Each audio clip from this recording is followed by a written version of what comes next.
একটা বানাওয়াট কিসসা কাহিনী বর্তমান নেটে ঘুরে বেড়াচ্ছে। খুব সুন্দর কণ্ঠ, বাংলাদেশের বিশাল বড় আলেমদের একজন, মুরব্বী বয়োজ্যেষ্ঠদের মধ্যে তার নাম এসে গেছে। এই বক্তা খুব সুন্দর কণ্ঠ দিয়ে আওয়াজ করছে। মূসা আল্লাহর নবী ইস্তিসকা সালাত পড়ে আল্লাহর কাছে দোয়া করেন।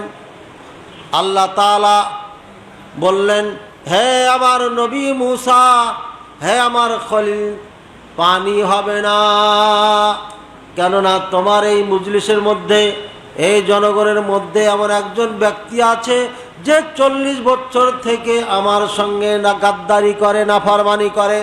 যতক্ষণ তাকে এই মজলিস থেকে বের না করবে ততক্ষণ পর্যন্ত পানি দিব না।